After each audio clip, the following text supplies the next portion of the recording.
Cheers. Aya. Oh, all right.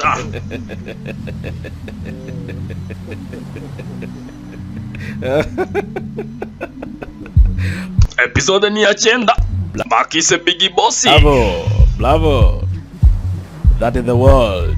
Nyuma yaho Mbwera apfiriye abandi bagize icyama cyangwa se koperative cyangwa se societe cyangwa se umuryango wa Illuminati baje gucelebra.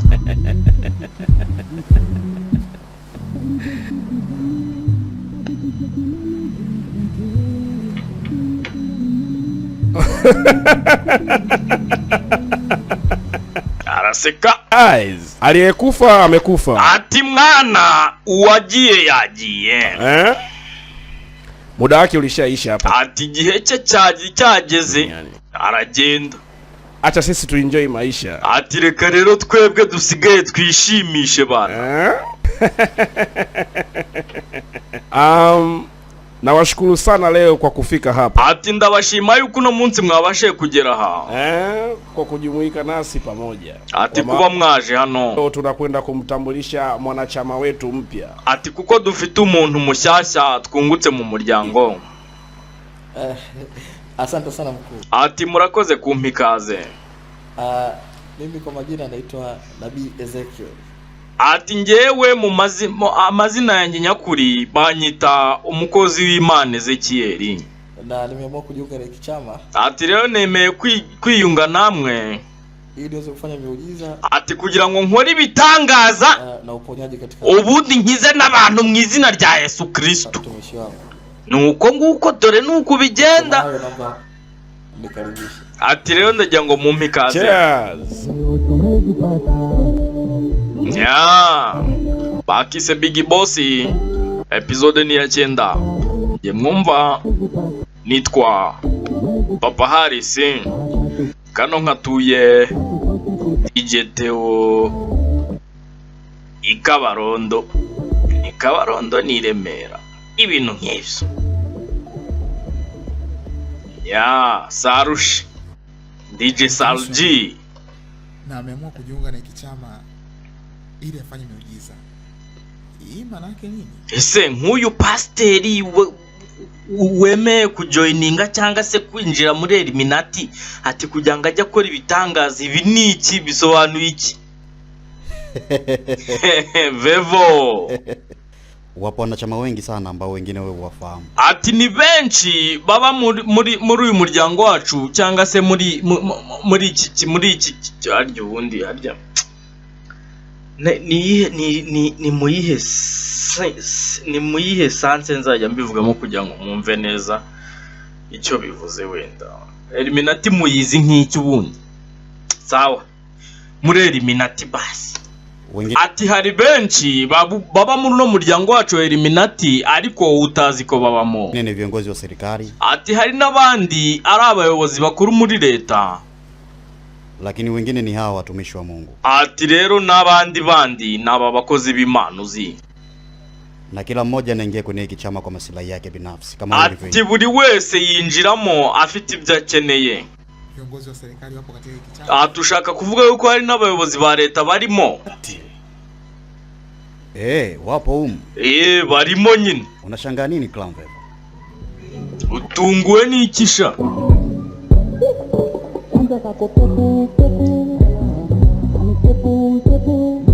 Aya.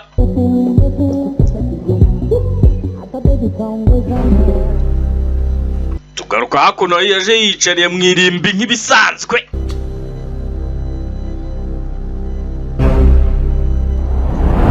Jebahe. Nta kintu mbonyera.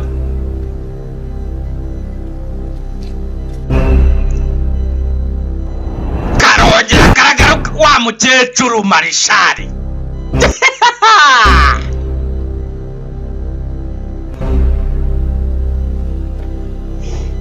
Kakanu kari kuntesha umutwe. Wewe ni nani? Nataka kujua. Niko wowe urinda ubundi. Jini, shetani, mwanga au mchawi? Uri jini uri satani cyangwa uri umurozi niko agira gutya arakazamura. Marishara arazamurwa hejuru. Nilikwambia mara ile. Ati wa mugore we narakubwiye cyane. Mbwa anapokunga. Ati mbwa ni kuruma. Bwa mbere, bwa kabiri n'ubwa gatatu. Unamtimua. Ugomba kumwica. Muwe. Nadhani ukunielewa. Ati nkeka yo kutumvisha ibyo nshaka kukubwira. Unilazimisha nikuue. Ati rero bisa nawe uri kunfosinga cyangwa uri kungerageza ushaka ko nkwica. Hii ndio itakuwa mara yangu ya mwisho. Ati rero ubu nibwo bwa gatatu ngiye kuguha gasopo. Mimi kukuonya tena wewe. Ati ni gasopo yanjye ya nyuma nguhaye wa mugore we. Arakarekura.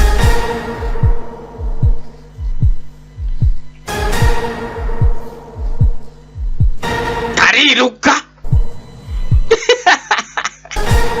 Pagahaye isomo. Dore nguyu wa mushenzi yakibonye yamubonye. Ari imanganya da. Ndakubonye. Baraseka. Barabonanye.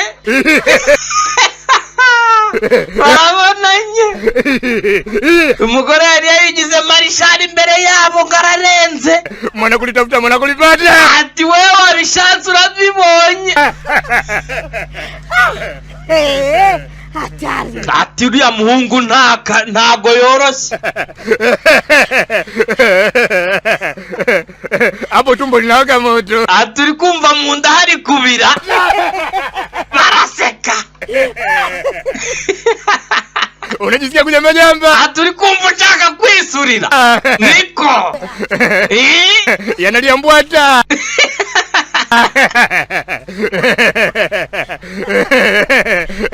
Umeona chuma kile? Ati uramubonye ariko. Kula chuma hizo. Wabonye. Araguhamisha.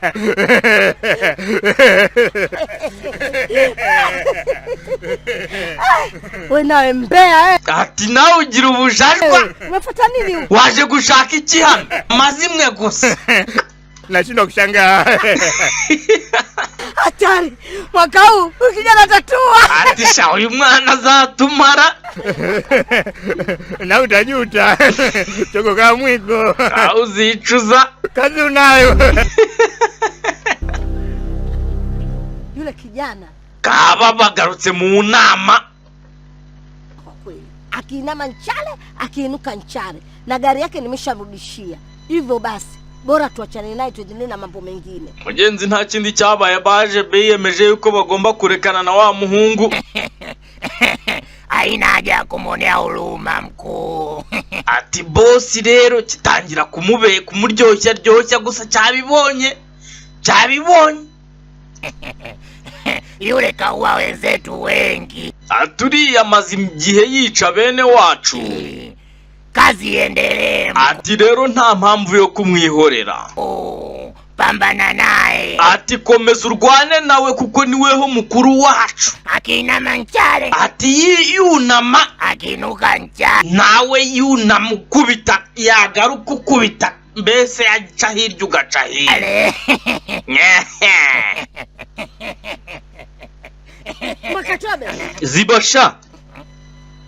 Unachikachika nini kama na Uri muri isekeshwa gute nk'imbeba yabyaye umukobwa? mara yako una bwana mpya. Niko. Bibi. Hata mimi nakuunga mkono kwa hilo. Ati nanjye ndifuza yuko twarekana n'uriya muhungu.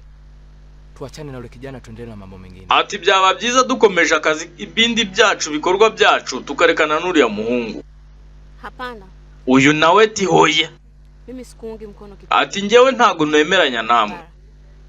Mkuu. Yule kijana upasi kumwacha kirahisi. Ati ntago tugomba kumureka uriya muhungu gutyo. Kwa kuwa yeye ameshaua wenzetu wengi. Ati kubera yuko benshi bacu. Hivyo unapaswa muue mkuu.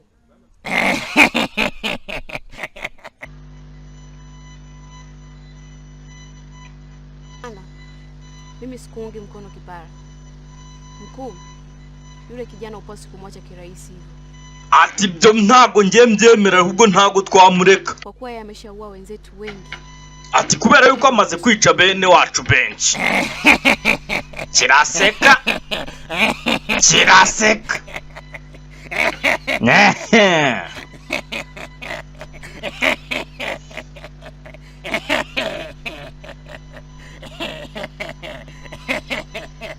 kiraseka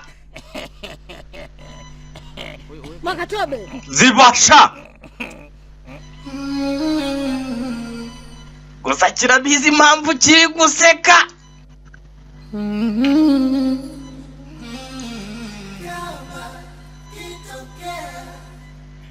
Lelelele sika nipo na wewe, nipo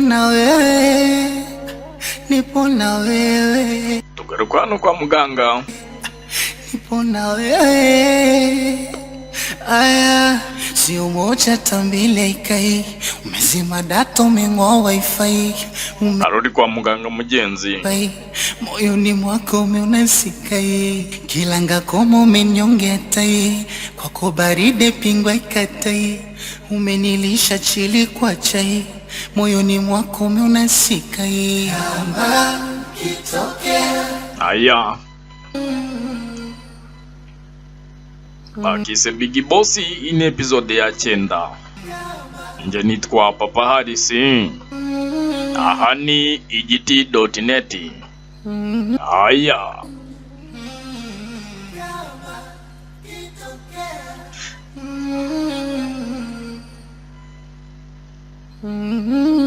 kwa muganga wa Big araza. Mgonjwa wangu anaendeleaje? Ati muganga umurwayi wanjye ameze ate? Waje hano ni Sandra. Hilo longo sana nani nani? Ate suyu muzanye hano ninde? Yule ni mtumishi wa Mungu. Atulia ni pasteri. Nimemleta hapa kwa ajili ya maombi. Nari muzanye ngasengera umugabo wanje. Mtumishi wa Mungu? Ati pasteri. Vile mtumishi ana kiduku amevaa pensi. Si pasteri wambaye gutya, pasteri ubyibushye nk'udatekereza. Pasteri w'amandevu w'ibisatsi bimeze kuriya gute? Ibochere masera na Mungu. Ati mwaretse gukina n'Imana. Okay. Ati sawa ntaribi. Anyway.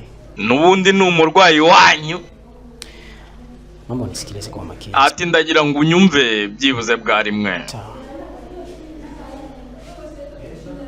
Kwanza ninachokuomba cha kwanza. Ati ikintu cya mbere nakwifuzaho cyangwa nkusaba. Tuliza akili yako. Ati byibuza tuza.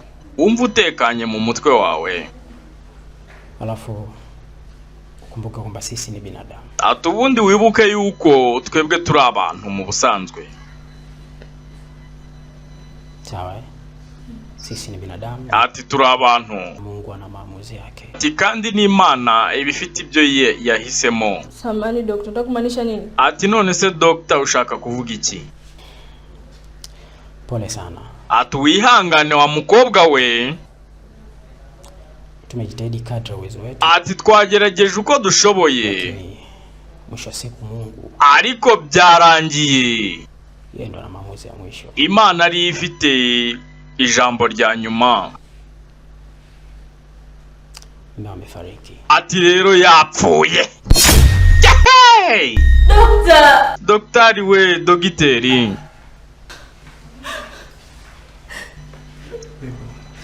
Kwema. Sio kwema. Ati se bimeze bite? Nilikuwa nampatia taarifa ya kifo. Ati narindi kumuha amakuru y'urupfu rw'umurwayi we. Jesus Christ. Ati Yesu Kristo. Anyway, sawa. Samahani. Naweza kumweleza kumwomba. Ati none se basi niba yanapfuye nshobora kumubona cyangwa nkanamusengera byibuza ya nyuma. Sidhani kama ina umuhimu sana. Ati sinibaza niba amasengesho yawe hari icyo ari butange. Mimi nafikiri mngefanya taratibu zingine kwa. Ati ahubwo mwakwiye gushaka uburyo ki mwashinguramo. Lakini kwa maombi kwa mtu aliyokufa. Ati naho ibyo by'amasengesho ku muntu wapfuye sinzi ko hari icyo byabafasha. Ni muhimu tafadhali. Ati ndabizi wenda wowe kuri wowe urumva yuko ntacyo byatanga, ariko kuri njye ndabizi ko hari icyo biri butange. Naomba nimuone nimuombe. Ati ndagira ngo mbabarire byibuze umfashe mugereho. Byibuza musengere. Okay.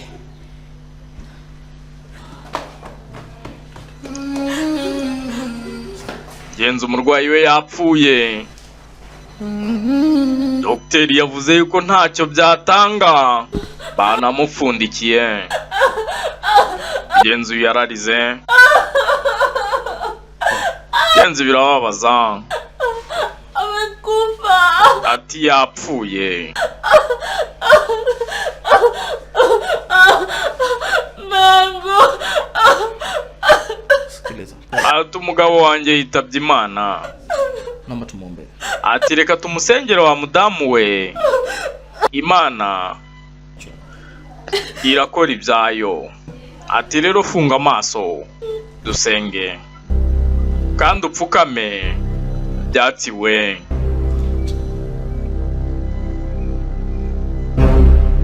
Nta kindi yakoze, ikoraho amukoraho amwinjizamo ibintu umugabo arahaguruka. Relax, usogope. Ati tuza wa mugore we. Iko sawa. Relax. Tuza. Dogiteri akigera aha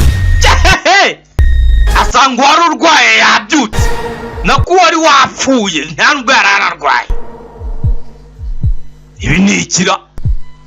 Ibi ni iki? Ibi ni iki? Ati mugabo wanjye uri kunyumva? Unaniona? Uri kumbona? Kirisetsa hari inyuma. Ati ndi kukubona mugore wanjye. Uganga arikanga.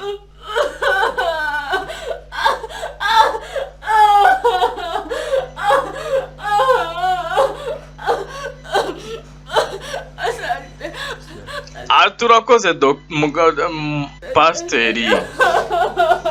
Nukuri urakoze. Niko baraka na neema za Mungu. Ati nta ibibaye aha ntago ari kubwanjye ni kubw'Imana. Nafikiri niwaache nikaendelea na majukumu. Ati rero njyewe reka mbasige hano, njyewe nkomeza akazi kanjye nigendere. Asante sana, asante.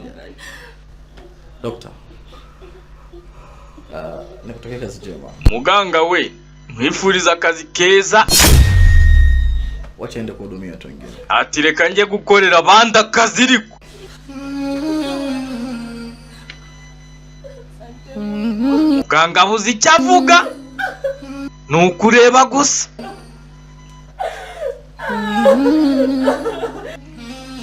Muganga ntazi ibibaye. Kama una madeni wala miso shida zangu leta hene Bakise Bigi Bossi na leo episode ni ya 9 na baby wa nje banyita Papa Harris ahani iti .net aya la miso shida zangu leta henesi sambaza kwa ndugu zangu aya moyo na furaha tugaruka ku mukire wacu hano rafiki lelele shida mabara ya jagi mugenzi dore murumuna we ari hano mu mujyi abona mukuru we mu mujyi rwose. Yenza bitaye agahindura ibuka yuko no muhungu ntacyo ajya afasha iwabo nawe.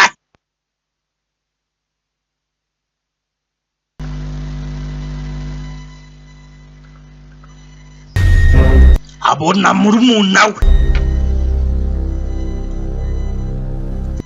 na maisha magumu sana. Tangiye kwibuka iburyo ngabayeho nabi mu mujyi, uko yagiye waba babwira ngabayeho nabi mu mujyi. Kesa kwamba hata kuja hapa nimekopa kopa ili nije kuona hali ya mama. Ababeshya buryo kino kugira ngo ahagere yakopa kopye yaguriza agujije. Nifuate.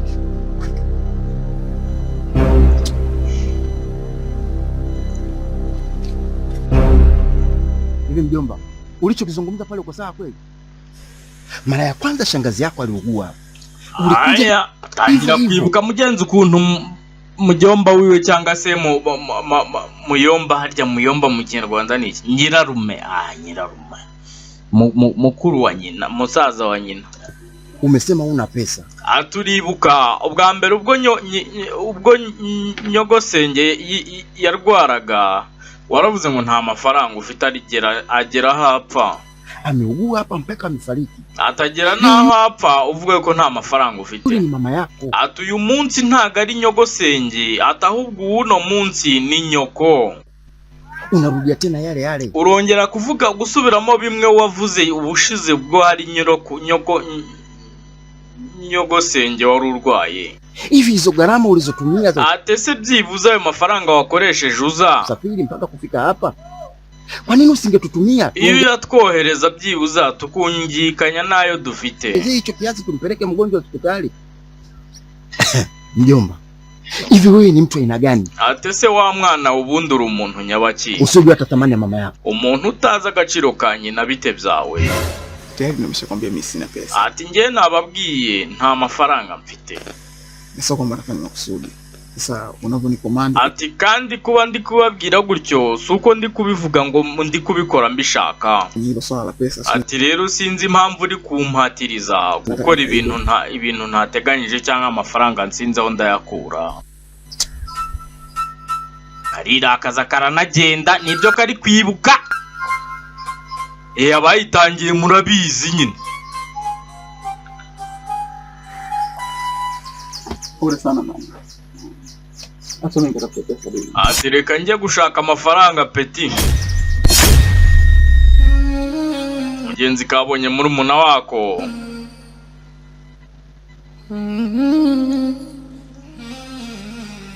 Karamwitegereje. Nyumbani kuna maisha magumu sana. Ati mu rugo hari ubuzima butari bwiza mukuru wanjye. Nayo hali wewe unaifahamu. Ati ngira ngo nawe urabizi. Ile hali ya kula kutwa mara moja kwa siku bado inaendelea. Ati ndetse no kurya rimwe kuri ubu ngubu ku munsi ntago bitworoheye. Ili nibidi niache shule na nije kutafuta maisha mjini. Ati byabaye ngombwa yuko ndeka ishuri kugira ngo nze gushaka ubuzima hano mu mujyi. Ili niweze kumsaidia mama yetu mzazi ambaye ati kugira ngo mbashe gufasha mama wacu. Shuna kumsaidia. Wowe waba wananiwe gufasha. Yule kaka ambaye alikuwa ruhusu mdogo wake apigwe na mtu yoyote pale kijijini. Atese mukuru wanjye utaremeraga yuko hari umuntu nkubita. Leo anaruhusu mdogo wake pamoja na mama yake mzazi wa kumzaa. Ati kubera icyaka kanya yemera yuko byibuze wa murumuna watemeraga yuko kubitwa mu cyari wabo, none ubu ngubu baremera yuko kubitwa n'inzara we na nyina. Wanapigwa na maisha kiasi cha kudhalilika. Ati barimo barakubitwa n'ibibazo by'ubuzima ku buryo umuntu utabyumva. Karigendera. Nawe umutima uramurya akira aho ngaho imodoka iramukubita. Mugenzi aho umutindi yanitse ntabwo ari ibyo ariva. Yahise agenda bamwise Duri Bigi nuko yigendeye mugenzi murumuna we ntabwo yaharenze.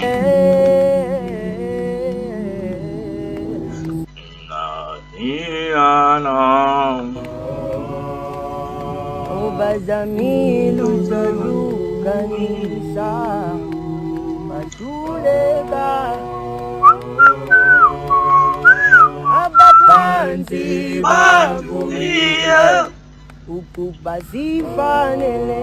Mugenzi nuko kagenze ariko aho kageze mugenzi karababaje. Yari episode ya 9 tukomeza na episode ya 10. Aya, alright.